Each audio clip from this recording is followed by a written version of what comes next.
Hi all and welcome to this second session on the OOPS concepts. Today we will see the object-oriented development life cycle.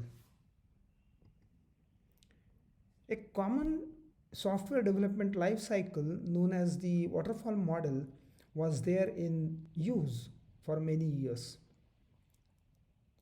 It was called as a waterfall model simply because of its nature. The steps in this waterfall model life cycle were obviously the requirements gathering, analysis, design, implementation, testing, and delivery and deployment. But if you observe this diagram, the pictorial representation of this life cycle, it was imitating a waterfall, where water in the waterfall goes only in the downward direction and it does not come up. Similarly, when the requirements were received, the requirements gathering stage started. When the requirement stage gathering was complete, people used to say that we are going to freeze the requirements. Now no more changes in the requirements are acceptable, because we will be working on the requirements and any changes in the requirements may not get reflected into the further stages. So people used to say that okay, now requirements are in a freeze condition, so we cannot change them. Once the requirements are taken in a freeze condition, people started doing analysis on it. All the requirements were undergoing the analysis in a complete one set as a requirements. Now once the analysis is complete, again as a waterfall, the set was handed over for the design activity. But you will observe here, while the analysis is going on, people cannot go back to requirements and change the requirements, because any changes in the requirements will not be taken care into the analysis. Similarly, any changes which are going to happen to analysis afterwards will not be taken care in the design. So a complete work product set, like a requirement set, it was being handed over from one stage to another stage till it reaches to the delivery and deployment on the customer's, say, server or the system. But this life cycle had its own limitations. First of all, it was a very bulky life cycle, meaning that whatever set of complete requirements is there, it will take a long time for requirement gathering stage itself. Once it is done, the complete set will go for analysis. Now, because of its own weight or the volume of requirements itself, the cycle was a bit slow, which was not responding to any changes in the requirements. And that is why such a model was not really useful for very large systems. In practice, what people have observed that requirements do undergo a change, and that is what is one of the challenges which we see in the introduction, that the dynamic nature of requirements. Such a dynamic nature of requirements, once it is accepted that yes, requirements can undergo a change, we need to provide a solution in the software development life cycle.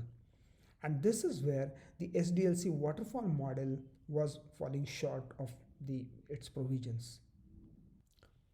Now, because of the shortcomings of this software development life cycle known as the waterfall model, people had to think of different models. It is not completely different from the waterfall model, but instead of considering one big waterfall, it considered multiple waterfalls inside one another.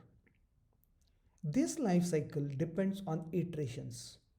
Now, once we iterate over the complete set of requirements, we can split them into the different sizes or the packets of requirements. One packet at a time of requirements will be taken up in one iteration. That packet will undergo a requirements analysis stage shown as an array here in the first iteration, then the design stage, then the implementation stage, validation, and then the deployment or the delivery. Now you must have observed that this itself is a waterfall model. And that's true, this itself is a waterfall model. Only thing is, it has been reduced to a small set of requirements. Now, how do we decide which set of requirements should be taken first? Should we decide that all the requirements, suppose for example there are 100 requirements, will take first 10 only? Not necessarily, it need not be exactly the integer division of requirements or anything. There is a process called as a prioritization. What we typically aim in the iterative development life cycle is that we split requirements into core plus the incremental feature additions. Meaning, we identify the core set of requirements which need to be fulfilled just in case we want to deploy the first iteration itself on the client server, then at least the core set of requirements must be implemented. That set of core requirements, maybe it is 20%, 15%, 18%, whatever it might be. That set we pick it up. People start working on the requirements analysis only on that set. Then once the analysis is done, the set is given to the design stage. We are going to see these stages in detail in coming slides. But after the design, the implementation takes place. Of course, validation is done at every stage, not necessarily at the end of implementation. And a first set is deployed. Now, obviously, the first set being deployed does not care for all the requirements together, but at least the partial system is deployed on the client server. You will observe value addition of this development lifecycle. First of all, we are not treating the 100% requirements in it in the first iteration. We are just taking one core set in the first iteration. Now, once we have taken the core set for requirements analysis, rest of the requirements have not yet been touched. The first set has gone for the design, it has gone for implementation, deployment. The team who is going to do the requirement analysis is free to do the overlapping iteration of second set. So you will find instead of this linear fashion, the iterations themselves can be overlapping as well. Once this first set of features is deployed onto the customer server, customer starts using the first set of the features. By the time we are completing the second iteration and going for third iteration, the customer or users, they have already used the partial system which has been delivered in the iteration 1. And maybe the customer side, they have come up with some of the defects in the system. So while taking into account the third iteration set of requirements, we can obviously address the defects reported in iteration 1. So iteration 3 actually treats the iteration 3 requirement set in addition to the defects which have been reported by iteration 1. This way we find a continuous value addition keeps on being done on the customer server. Instead of saying that we will give 100% system at the end of 1 year, what we are saying is every 2 or 3 months we will keep on adding the feature. Now this development lifecycle has got many advantages. One is it is going to help the collaborative development, because you must have observed that one set of the requirements is being handed over to the different group. People might be doing a design and implementation, and the group becomes free for working on the other iterations. At the same time, the functionalities or requirements can be split within the groups, and group can work simultaneously. Now this is where the collaborative development is supported by this development life cycle. And obviously we are going to respond in a positive manner to the dynamic nature of requirements. This is going to be definitely useful in a longer run for users as well as the development team. And that is where the iterative development practice is going to be helpful for in general development, not only for the development team, but for customer as well as for the collaborative efforts. And we have seen that it is no more one person's task to develop a complex system. And that is where the development life cycle answers to that by supporting the collaborative development. Now we have seen that the iterative development practice is useful for the object-oriented development. Now, how object-oriented development happens? First of all, we need to understand that this is based on the real abstractions. Because we have seen in the decomposition, there were two ways. One was object-oriented decomposition, another was algorithmic decomposition. In object-oriented decompositions, we found out that we are going to identify the objects or classes and we call them as abstractions. While working or explaining about the foundation principles in object-oriented concepts, we will be talking about abstractions. But right now, whatever classes we have identified in the object-oriented decomposition are nothing but abstractions. There will be two types of abstractions. The one type of abstractions which are coming out from the requirement statement, or those are from the real world or the domain vocabulary. Meaning, for example, if we are going to have the project about the banking system, the classes might be that customer account, the term deposits, account name, account number, then the interest, and all these you will observe the vocabulary is going to be from the domain, and the classes, attributes, and the relationships between them are going to be very, very domain specific. These are called as domain objects.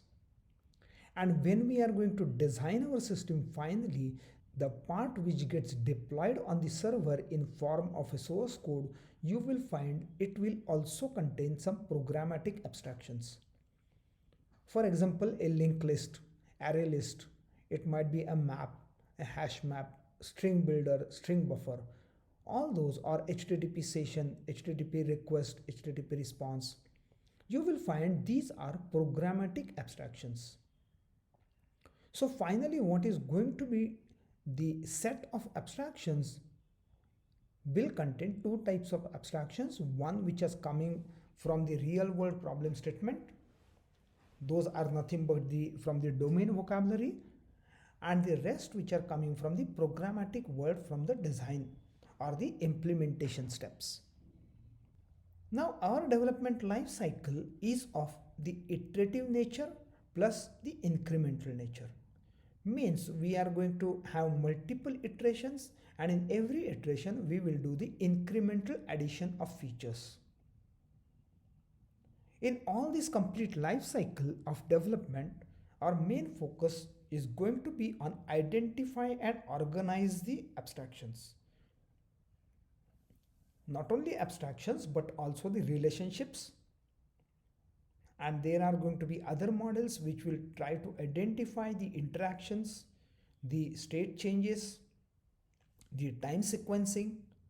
So all this, but basically we are going to identify it starting from the requirement set, and we are going to organize them in an appropriate shaped application. The same application afterwards is going to be an input for a design stage, and in the last stage for the implementation. Now by doing this, what we are going to achieve is we are going to have the clean design in precise notation. Which notation we will be using? Obviously UML, Unified Modeling Language. Now Unified Modeling Language is a language, basically it's not a programming language. We cannot write programs in UML and we cannot run them or compile them. UML is specifically designed for documenting our design decisions, documenting our models, and further the specifications for the project. With this full activity of the object-oriented development being done using UML, we get a precise documentation of all the stages. Let us see what are we talking about as a model. Every time we are saying we'll develop the model, but what is a model by itself? Model is not something which is a proprietary part for the software field. Models are being used in the other fields also for many years. In fact, there are many types of models: the physical model, mathematical model, architectural model, software model, and so many. Now there are some examples which I have mentioned here for the wind tunnel test. Now it is going to be very difficult for actual aircraft to be tested because it's, first of all, it's very expensive and the human elements are involved, so we cannot really test the aircraft which is flying in the air for supersonic forces. What people do is people generate the supersonic tunnel itself, they simulate all the conditions, like the zero gravity is simulated for people who are going to go into space for their, say, training, and these models are less expensive. Now this aircraft model is actually to the scale and it might be about 12 inches or 18 inches long. So such a model is tested in the simulated conditions, and this is less expensive, so even if it gets damaged or if the defects are detected by studying this model, it's acceptable. This is kind of a mathematical model, a simple formula, and people who are from electronics or electrical background, they will immediately notice it, that these are Maxwell's equations.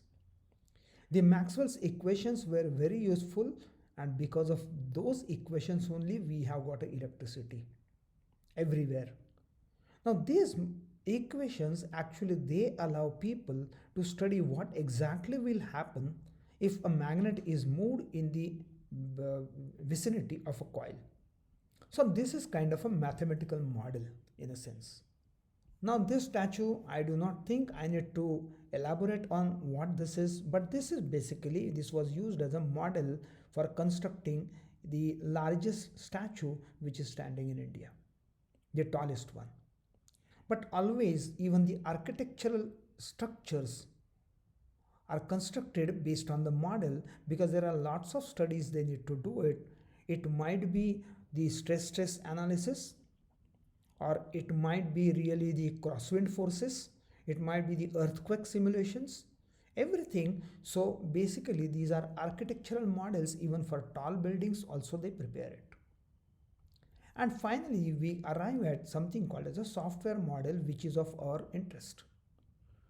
This is, let us not really worry about what this is, but such kind of diagrams are going to definitely help us making design of our software systems. So model activity means basically creating a model before we implement our system, and we will see what are all the advantages. The way we look at the software modeling is that we have got a reduced focus on our implementation language, meaning our models are going to be language independent. We are not going to take any help of Java, C++, C#, these kind of languages. Important advantage is going to be our model being language independent, we can completely design our system, and at the implementation stage we can decide in which language we are going to implement. And that's really a great advantage, because we can delay the decision till that point. Of course we can port the system which already has been deployed on Java system, we can port it to C++ if required, because model is language independent. Based on the model, we can detect the expensive design flaws at early stages. Imagine that software is going to fail after deployment, and if that defect is going to be identified at a model stage itself, it's definitely useful, because the defect has been identified before the system was implemented, because otherwise the wrong system might have been implemented, and such a wrong system would have given the wrong results. And always wrong results may not be safe.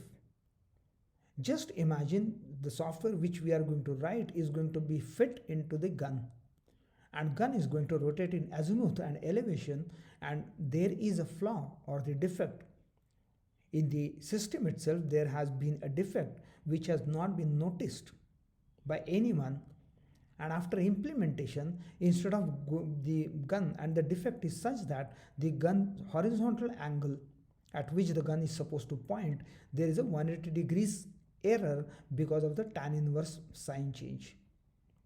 Imagine instead of gun pointing to the enemy direction, gun will point to your own backside direction and fire. So this is just a very fictitious example. It does not happen because no one is careless enough to fire the guns like this. But imagine that this example actually showed the severity of defect going inside the system unnoticed. And for this reason, if we have done very good exercise of modeling first, validating it first, such a defect, if it is identified at a modeling stage itself, it will never go into the system. And that is where the advantage of catching the expensive design flaws at early stage is definitely going to be useful. You will observe this complete modeling exercise. That means creating the class models, state models, interaction models, which we will actually see in the further sessions how to do those models. But modeling is basically the stage before we implement it. And basis of modeling is more focused on the way of thinking and not the way of programming. We do not consider any programming in these stages. We consider thinking, identifying and organizing. And later on, it gives us as an output as a program to be deployed. These models are going to work the best communication medium for abstract concepts. When we start doing the modeling, you will realize that they are a very good medium for talking to the stakeholders, because stakeholders will not be interested in looking at your programs.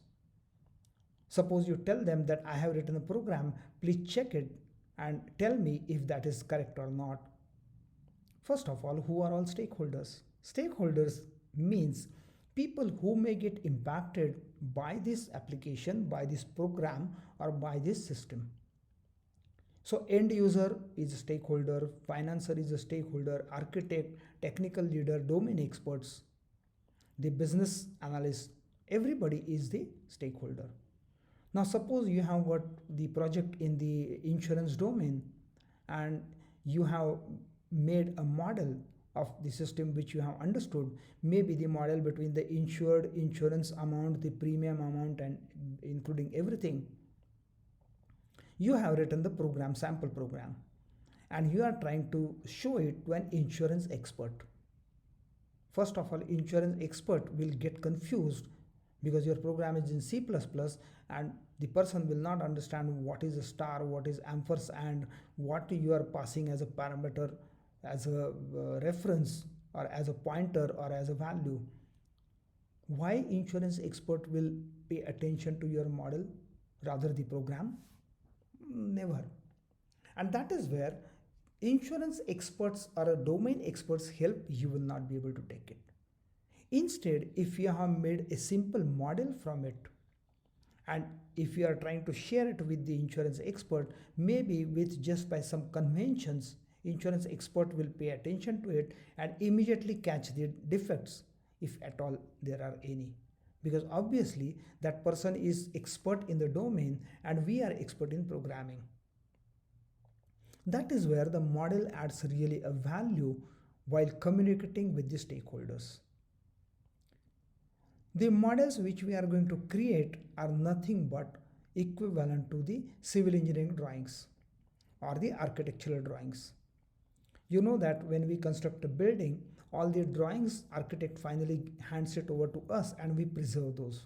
Even the RCC design documents, we preserve them. At any time, if suppose someone says now I have to increase my building by one more floor, first of all the RCC consultant will ask, please provide me your previous drawings. Because previous drawings are talking about what model has been used for this. Same role our models are going to play in our software development systems. These artifacts are going to help us in documentation, specification, even interfacing with the other systems. Interfacing means the systems which are already there in the market and we are buying them, but our system should work with those systems and we need interfaces at those points. That is where interfacing comes into picture. But for all these purposes, the models which we are going to create will be useful. In this exercise of modeling and converting the models from different stages into another stages, we are going to use the seamless uniform notation, and that is nothing but a UML. UML is not going to be avoided at any of the stages, and that is where we are going to get a lossless transitions, because we are not going to change our notation from UML to any other notation. That is going to be the advantage of using UML notation for our models. Let us see now these object-oriented development stages little more in detail. These stages are named as the system conception, requirements analysis, analysis modeling, system design, class design, implementation, and of course validation is not a separate stage, but validation is applied at all the stages because our models allow us to validate the models. Let us go one by one into the stages and see what exactly activities happen in that stage. First is the system conception stage. What happens is whenever a new product is thought of, either it is a product, it is an application, it is a system, whatever it might be, but when it is thought of, that time the first concept of that application is discussed for the business perspective.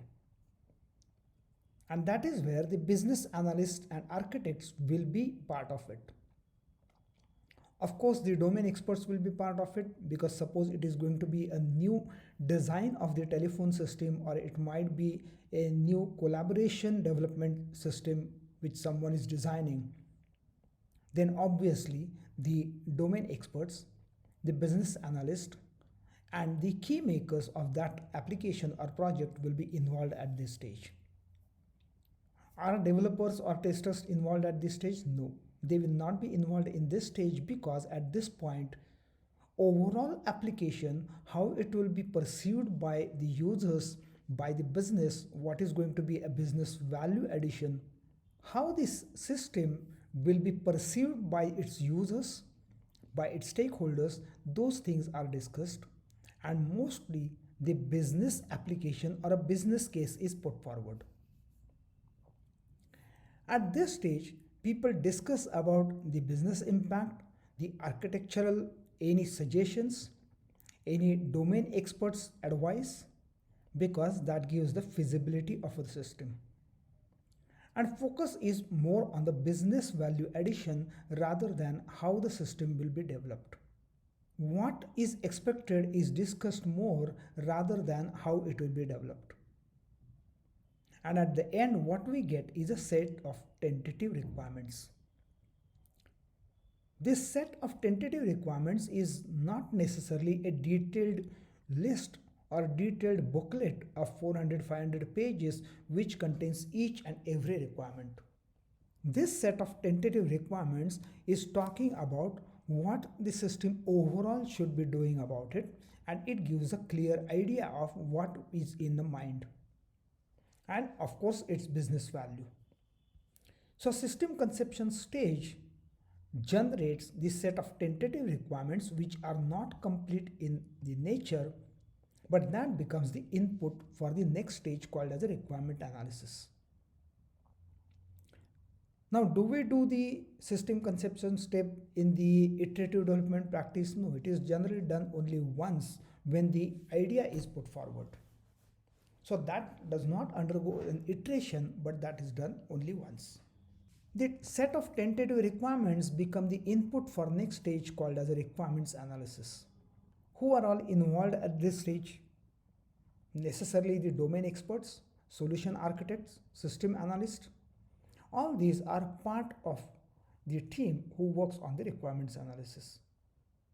Now the business analyst or maybe the financiers and the other stakeholders are absent in this stage because they will be working on their own part. This stage is mainly going to focus on the scrutiny and restating all the requirements again.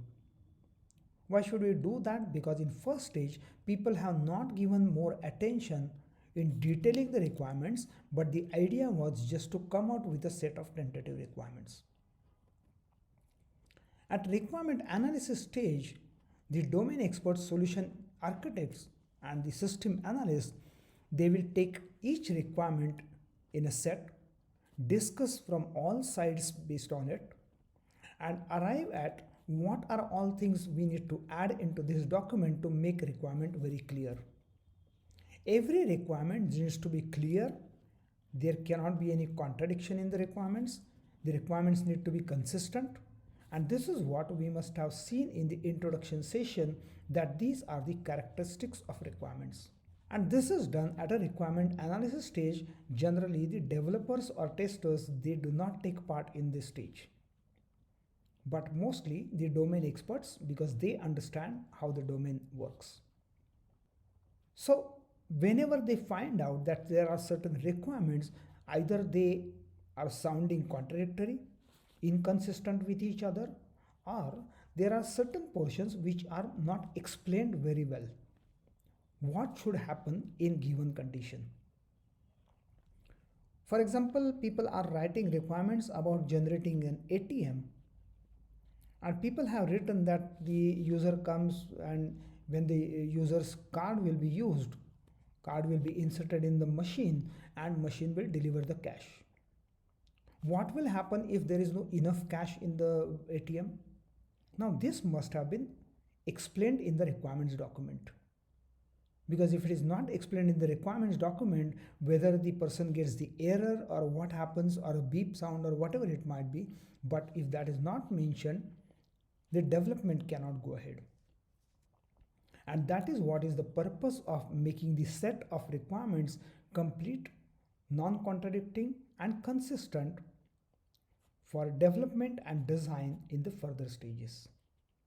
Whenever there are some defects found out in the tentative requirement set or any queries are generated based on it, those are resolved in the query resolution meetings. So at this stage, many query resolution meetings are required, and they do happen. Because the purpose of this stage itself is to get everything resolved and arrive at a set of requirements which are complete in nature. So this set of requirements is going to give a picture of what exactly is expected from the black box which we are suggesting as a project or the system or application. And that is what answer is actually arrived with the set of clear set of requirements. At this stage, people might be developing a domain and application model. Actually, when we are going to discuss about actual class diagrams and domain models, we will be discussing about how the domain and application models are generated. But domain and application models are nothing but the models based on the classes identified or the decomposed from requirements from the domain itself. Basically, the vocabulary of the domain. And once we arrive at a model or the decomposed model or this list of the classes which are from the domain vocabulary, sometimes we add a few more classes to it to make it as an application. And that is what is called as the application model. So domain model is an input to the application model, and both these models are exercised in the stage of requirements analysis. About a model, what are all things are essential from the model is that first of all, the model should be as simple as possible, because model is going to be a common vocabulary or the common medium of communication with the stakeholders. If the model is complex, the stakeholders will not be able to communicate with each other based on the model. Model should be obviously unambiguous, and UML notation provides enough of the clarity and the precise notation to make it unambiguous. But at the same time, the model should avoid inessential details. It should give a clear picture of what is being done. And for all these reasons, we are going to use UML notation for the modeling. In fact, UML is meant for modeling purpose itself. Our model needs to be language independent, because if we attach it to language, then the model loses its purpose of being of a generic nature. Our model is going to be even the platform independent till certain stages. I'll explain you afterwards. At a design stage, it might have the influence of a platform, though to some extent. The idea of model is that potential stakeholders need to understand the models in the initial stages, say the requirement analysis, because the models which are being generated at the requirements analysis stage, if the stakeholders do not understand, the models are of no use, because you will observe at that stage the developers are not involved in the activity, but the team which is working on is from the domain experts and architects. System design is one of the stages where we take the overall decisions about the application or project. Now, in this stage called as a system design, overall architecture is discussed. And that is why the architects are involved, the technical leaders are involved, but in general, you will observe here the business analyst or maybe the domain analyst, they are not that important at this stage. Because the system design stage, we talk about overall technical features of the system. Mainly the architecture, how the architecture should be, whether it should be monolithic, it should be distributed, it should be service based, or it should be microservices, what kind of architecture we are thinking of. You will observe this decision is non-reversible in iterations. We cannot say in first iteration that we will go for the monolithic. In second iteration, we cannot suddenly say we'll go for distributed or the microservices based. Such decisions are non-reversible and they can tightly bind certain decisions to the overall application. That is where the system design stage becomes very important in identifying the architecture. This is also called as the top level design. Earlier people used to call it as a top level design, but the better terminology to be used is a architecture. At this stage, even the performance characteristics are discussed, that how many users will be using it, how many simultaneous users will be using it, and if those many simultaneous users are going to use it, what should be the criteria, what should be the time limits put. Take an example that suppose the system is talking about the automatic toll collection system from the vehicles. Now, if people are suggesting the application that there will be a camera located before the toll gate which reads the FASTag of a vehicle, which accesses the bank of the owner of the car, it completes the transaction, deducts amount of a toll, and by the time person reaches to the toll gate obstacle, the transaction is complete, and then the toll gate opens and car passes through without stopping in between. If this has to happen, first of all, we need to make sure that how much should be the distance between this camera post and a toll gate, and accordingly the car speed.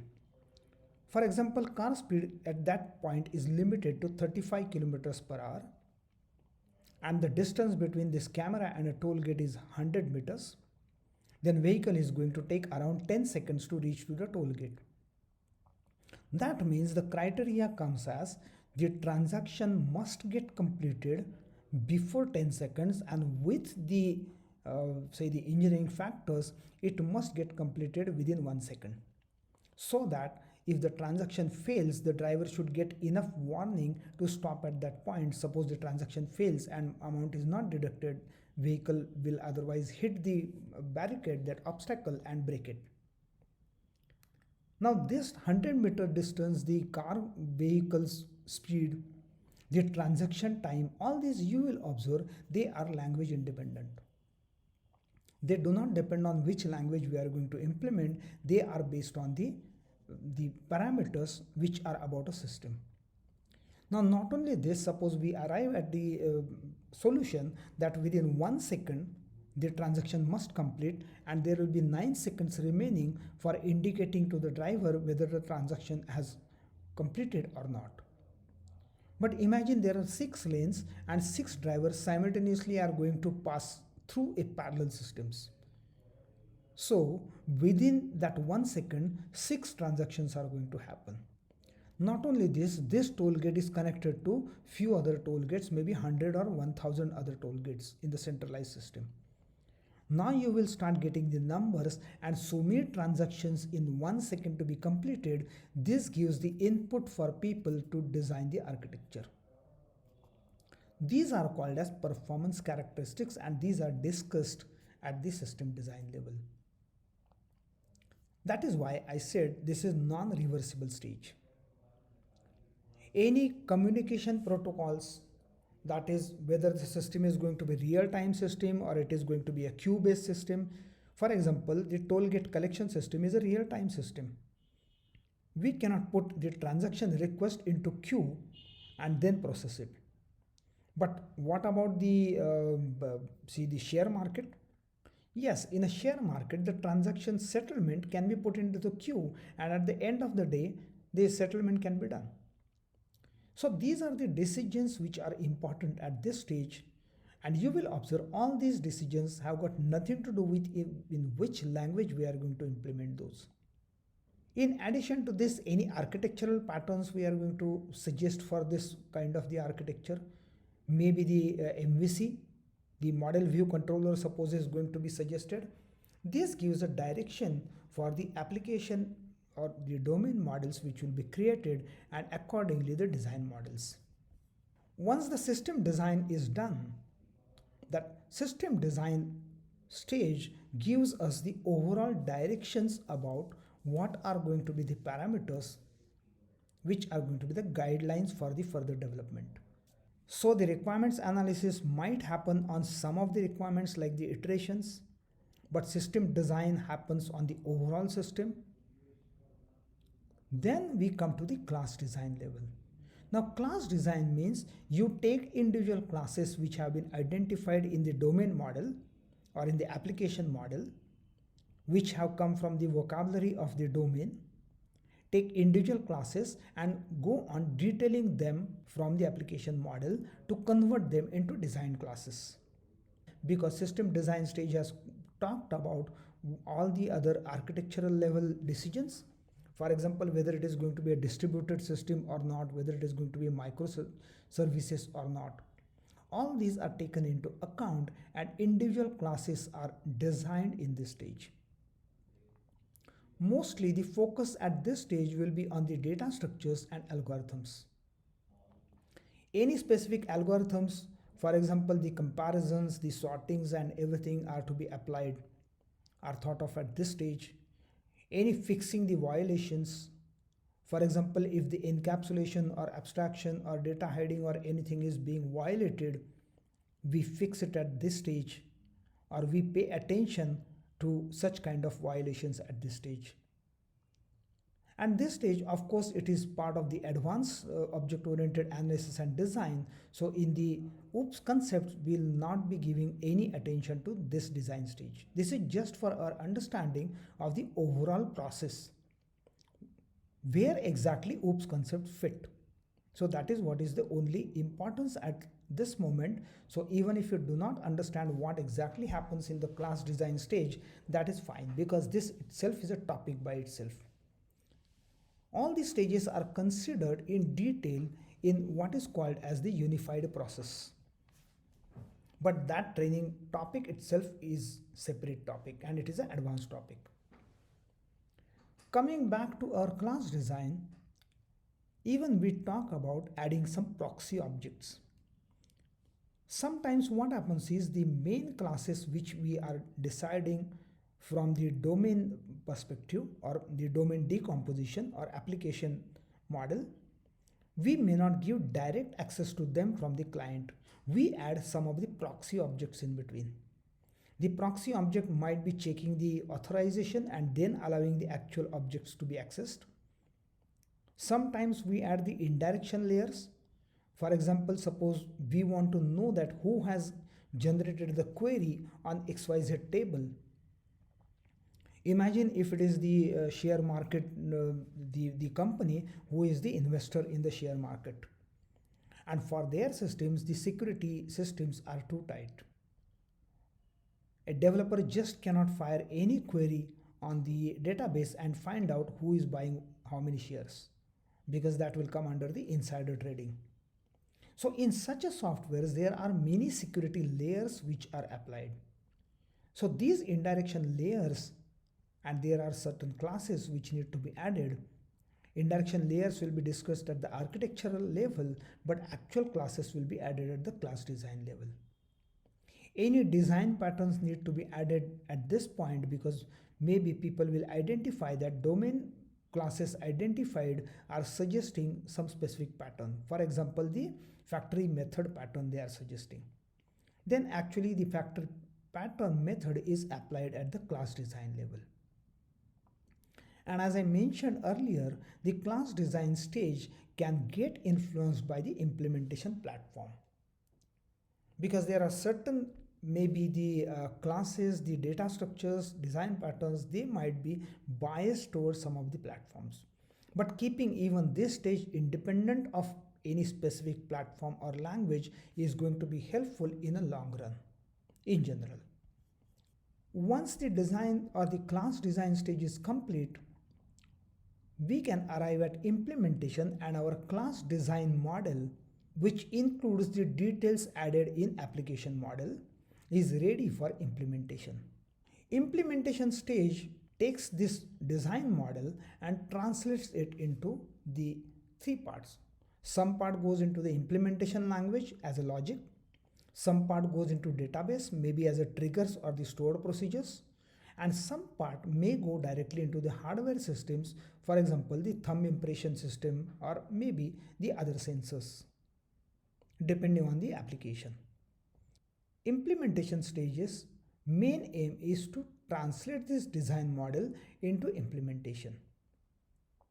At the implementation stage, all the software engineering practices, they are applicable. For example, the repositories, the code repositories, maybe Git or Bitbucket, the Jira systems, the task management systems, the defect entry systems, and all those things are applicable in the implementation stage. Also, it becomes very helpful if we can maintain the traceability between which requirement has generated which design class and which design class has generated which implementation code. That becomes very useful in the long run. Because if at all there are going to be any changes in a specific requirement set, we know which design element was connected, so we need to check for any changes into that design stage. We need to check implementation because it is connected to that, the changed design element, and that helps us in very quickly looking at implementation which might undergo a change.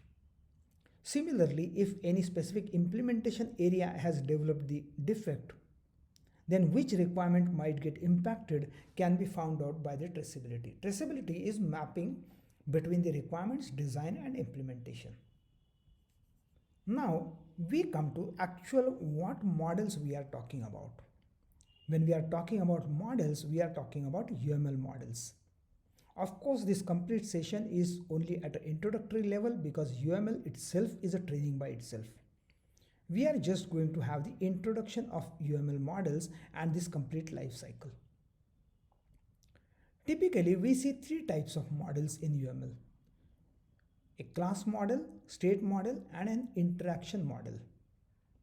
All these three models are separate, but they complement each other, meaning they provide inputs to each other and they depend on each other. Let us go one by one into each type of model. The class model. The class model is the most popular one.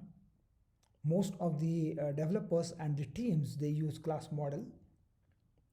Class model's nature itself is a static structure of classes and objects.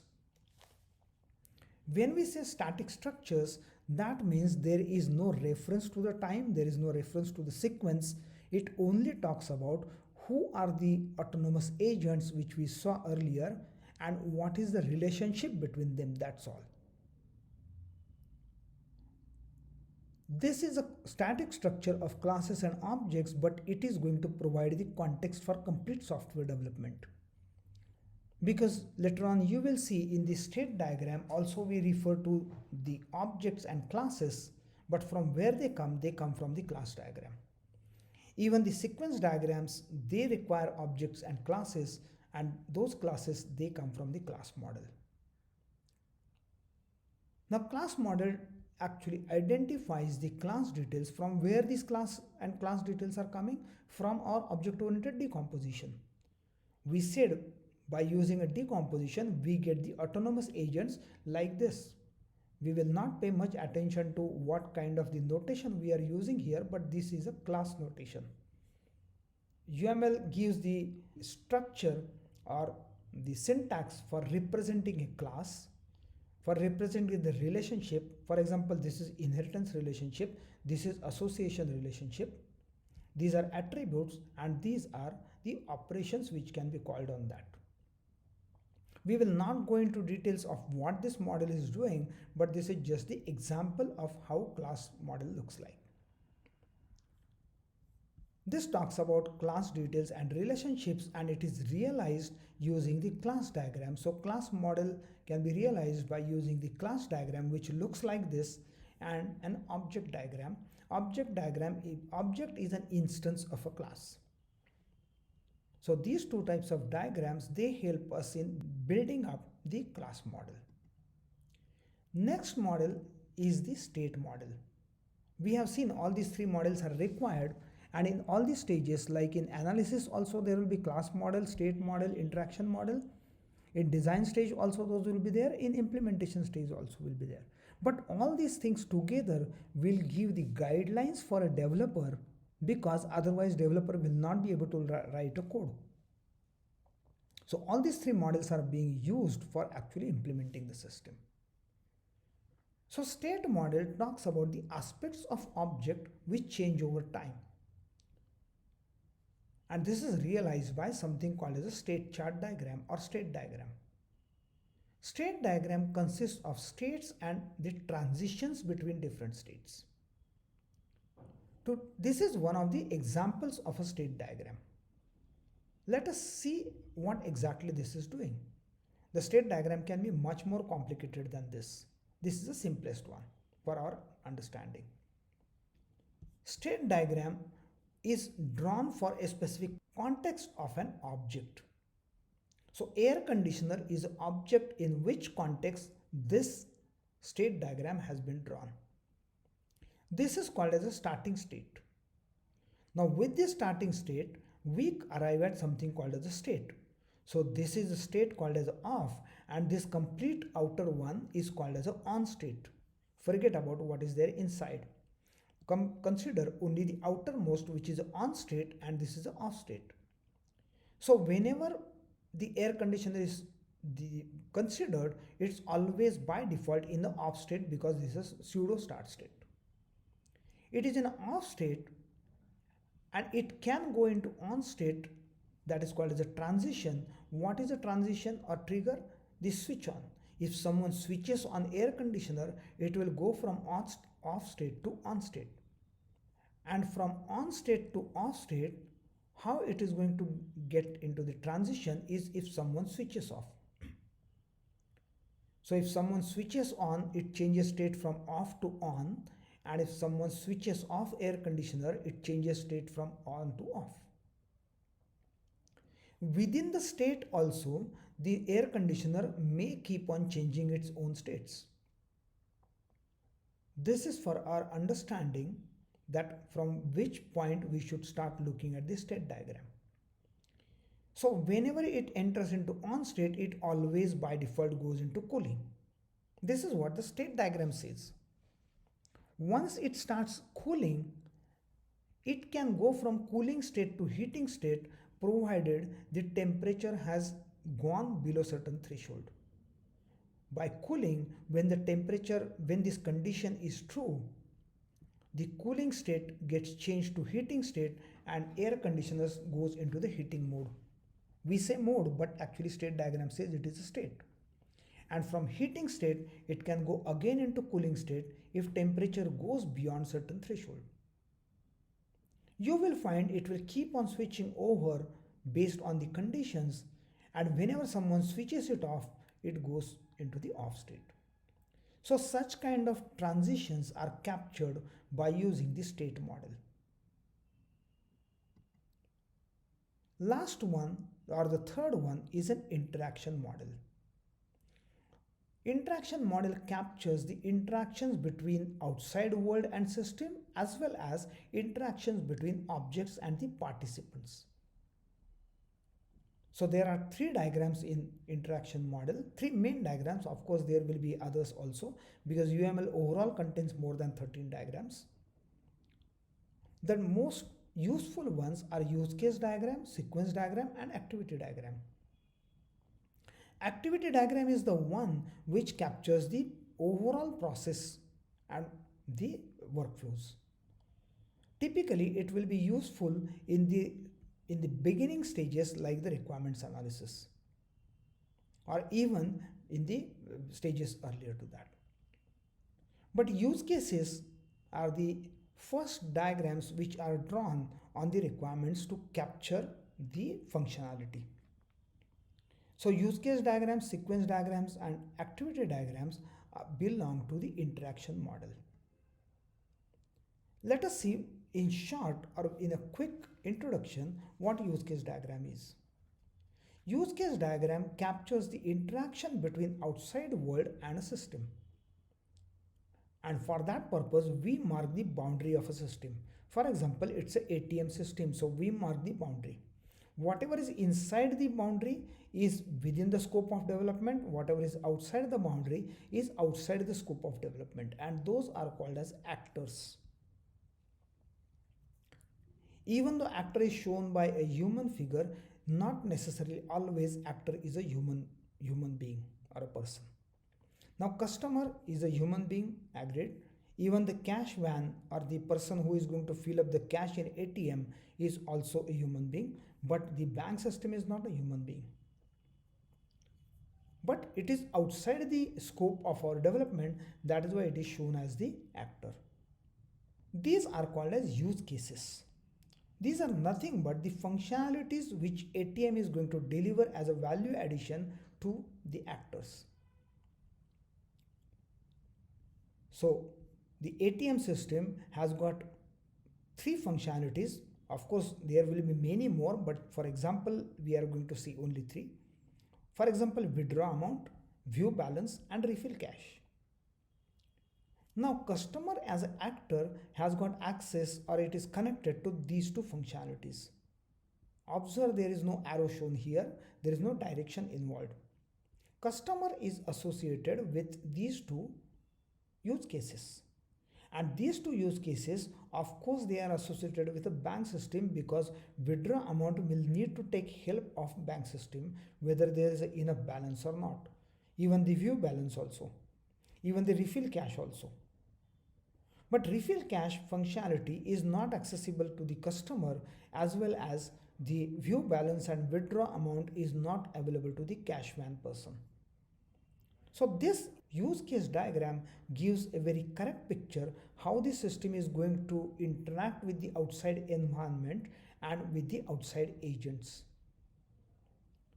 Of course, the use case diagrams are supported by descriptive scenarios, and if you are more interested, you need to look into how to write the scenarios for use cases. We are not going to discuss it because this is only at the introductory level. So use case diagram contains the actors, use cases, and use case descriptions.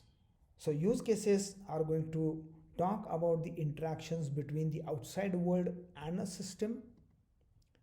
And the next diagram in the interaction model, sequence diagram, talks about the interactions with the sequence involved. Now you must have observed here in the previous diagrams like class diagram, we did not know that which method is getting called first, which method is getting called afterwards. But in sequence diagram, we will come to know very clearly which message is being passed first, which message is the next one. Sequence diagram contains something called as the participants. If you see here in the previous diagram, there was an interaction between the customer, withdraw as the use case, and bank system. And if we go here, this is a customer, ATM, and a bank system. Based on the scenario which has been written for this use case, we can draw a sequence diagram. In sequence diagram, in a horizontal axis, we spread all the participants who are participating in that use case. Not necessarily every class or every object will take part in every scenario or the use case. For example, the cash refilling van is not necessary for withdraw amount. What are all the interactions between these elements? Customer will first enter the card to ATM. ATM will validate the card with the bank system. Then customer will enter PIN number. ATM will validate the PIN number. Customer will enter the amount. ATM will check actually does ATM have that much amount. If it is not there, it will obviously give appropriate action or error message.